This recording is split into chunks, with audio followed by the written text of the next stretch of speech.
Isn't it a word that strikes terror into every preteen's minds? The unidentified corpse slowly shuffling along a shadowy alley, its hand outstretched, mouth agape, it lets out an ungodly moan. That's all Georgia Hudson could think about as she watched the YouTube collage of Thursday night's riot. She was sitting in her bed in her dorm at VCU.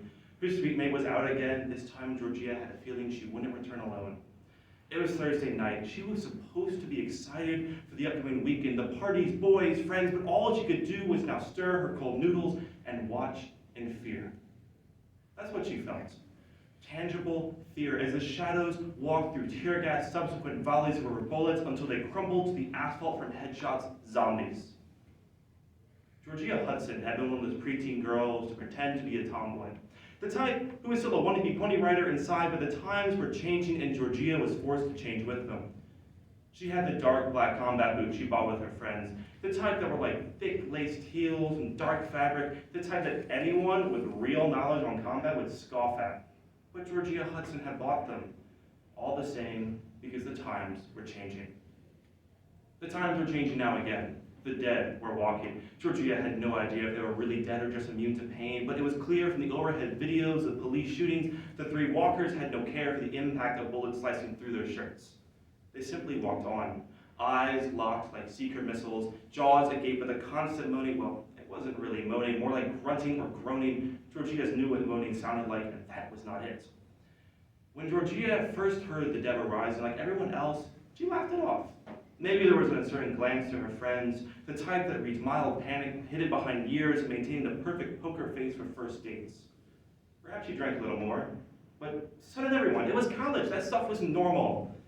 Maybe she was a little looser about sex. I mean, after all, the world could be ending soon, she rationalized. It was the crucial little ticker of panic was the fact that she stopped showing up to class and instead began spending all day in bed eating microwave noodles and watching the news.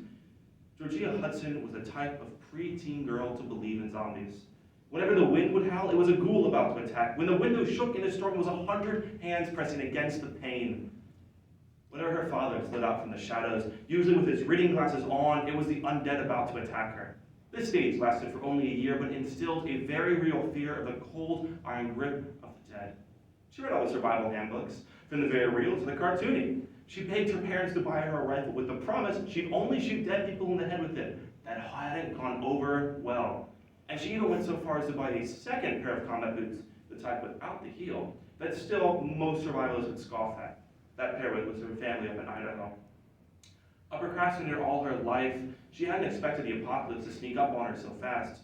No long, drawn-out warnings in newspapers, a few blips here and there, the headless man in the alley, the sewer pipe worker who went missing, but nothing major.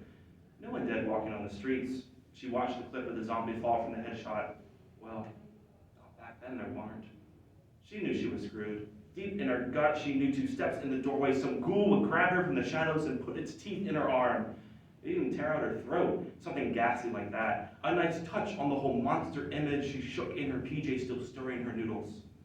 On Wednesday, a few kids put up Instagram stories of going to the hospital. They'd been bitten or whatnot. She called one of them, a good friend from back in freshman year. He laughed it off, some lunatic homeless man, but she heard the very real fear in his voice. That selfish desire to believe that everything was going to be all right, to tell everyone it's going to be okay. She checked her voicemails. She hadn't heard back from him from over a day. The last thing she got was a snap of a festering wound with the caption, "Not feeling too hot." She knew what that meant. And how many more of them were out there, unreported, waiting to pop up at any moment, grab the shoulder of a doomed man and sink their teeth in.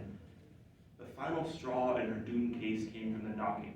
It was a soft groaning from the floor above. It had started the day previously, but she knew the sound. It was the same groan, the same shuffle, the same scratching at the door.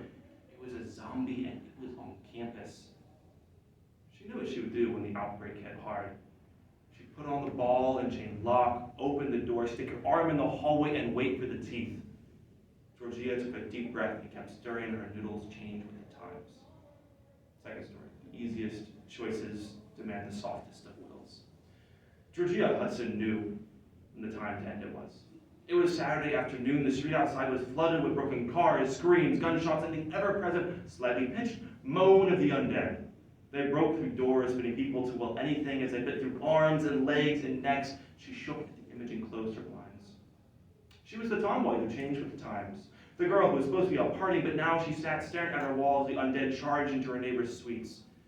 There was a sound of crashes, screams of mercy, followed by yet again the moan and snap of teeth. And in the room to her right, it sounded like someone tried to shoot through the door, hitting a lock and opening it in the process. There was one final gunshot as the undead swarmed in, followed by the lump of suicide. Georgia Hudson stared at the door. Sooner rather than later, the dead would be crashing through that as well. She still had her PJs on, her faded brown sweatshirt, and was in no mood to put up a fight.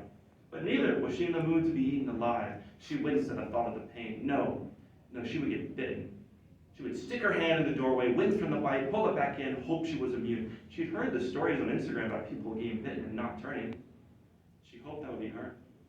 Not that it would change anything. The dead will still swarm her, pick apart her corpse, and move along. They were ants and she was a Cheez-It. It was the best analogy she could do at the moment as the building around her thudded with death. She slid on the ball and chain, flexed and readied her hand and opened the door. The smell hit her first. Piss. So many people had peed themselves in the last moments or were now stumbling around with a wet stain running down their pants.